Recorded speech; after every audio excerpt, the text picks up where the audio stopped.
जम्मू कश्मीर कांग्रेस के साबिक सदर GME ने गुलाम नबी आजाद की जानिब से नौमुंतखब कमेटियों से मुस्तफी होने पर अपना रद्द-ए-अमल जाहिर करते हुए कहा कि सेंट्रल लीडरशिप ने कमेटियों के इंतखाबात में बैलेंस बनाए रखा है। मीर ने कहा कि आजाद को ऐसा ओहदा दिया गया जो मुस्तकबिल में वजारत आला के ओहदे का दावेदार हो सकता है। उन्होंने कहा कि दीगर नाराज लीडरान के खदशात को दूर किया जाएगा, मगर कोई पार्टी छोड़कर नहीं जाएगा। मीर साहब, ये बड़ा फैसला और आपने वेलकम भी किया, लेकिन तब भी हालात ऐसे ही हैं। नहीं, देखो, ये कोई एक दिन का तो फैसला है नहीं। ये पिछले 4 महीने से जम्मू कश्मीर में रिशफलिंग की बात चल रही थी और जो रिक्वायरमेंट भी थी। यहाँ पर कई सारे लोग ओहदों पर थे, डेजिग्नेटेड थे, मगर प्रोएक्टिव नहीं थे, और जो मैदान में काम कर रहे थे उनके पास ओहदा नहीं था। तो ऐसा प्रपोजल था कांग्रेस हाईकमांड के पास कि हमें नए एनर्जेटिक लोगों को मौका देना चाहिए जो पार्टी को और बूस्ट करेंगे। और मेरे ख्याल से उसमें नेशनल लीडरशिप ने सीनियर जो जम्मू कश्मीर के हमारे लीडर है गुलाम नबी आज़ाद साहब से भी काफ़ी चर्चा मशवरा किया है। उसके बाद में जैसे आपने कल देखा एक पैकेज जिसमें प्रेसिडेंट नया, वर्किंग प्रेसिडेंट और प्लस 5-6 कमिटीज़ के तहत में जो आने वाला रोड मैप है वो तैयार कर सके, उस तरह का निशानदेही उनने दिया है। अब ये साधारण सी बात है कि यहाँ पर कांग्रेस तो फौज बहुत है, कई लोग कई कमेटियों में जगह पाए, कई लोग नहीं पाए। तो ऐसे में ये मुमकिन भी नहीं था कि जितने लीडर यहाँ पर है सब इन्हीं 5 कमेटी में आ सकते थे।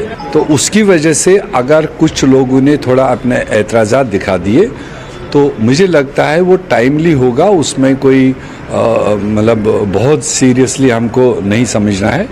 हाँ, रही बात जिस तरह से आज़ाद साहब इस सारे मंथन का हिस्सा रहे नेशनल लीडरशिप के साथ, तो हमें बताया गया था कि उनके मशवरे के साथ हम नया सेटअप तैयार कर रहे हैं। तो जिसमें आज़ाद साहब की डिमांड भी थी स्टेट से कि वो किसी न किसी कैपेसिटी में, रिस्पेक्टेबल कैपेसिटी में जम्मू कश्मीर में रोल प्ले करे। और उसमें जो देखा गया था, कैंपेन कमेटी का जो चेयरमैन होता है वो ऑलमोस्ट सबसे सुपर होता है, और चीफ मिनिस्टर अगर कल बनना हो, कैंपेन कमेटी का चेयरमैन ही डेजिग्नेटेड होता है। तो मेरे ख्याल से उस पोस्ट को डिस्कस करने के बाद, प्रिंसिपली एग्री करने के बाद में जब लिस्ट आउट हुआ, उसके थोड़ी देर में जो न्यूज़ हमको सुनने को मिली है कि उन्होंने अपनी मतलब जो रीज़न दिया है कि हेल्थ की वजह से मैं नहीं कर पाऊँगा, उसमें हम भी नहीं समझ पाए कि ऐसा क्या वजह है। तो मेरे ख्याल से वो एक पार्ट नेशनल लीडरशिप को देखना होगा।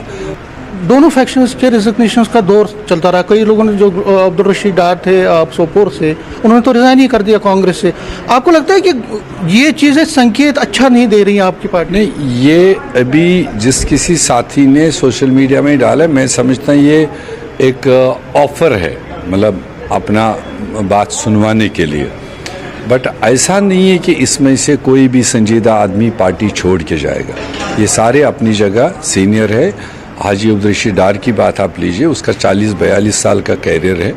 उसने बहुत छोटे लेवल पर कांग्रेस में काम किया है, उसके रगों में कांग्रेस भरा हुआ है।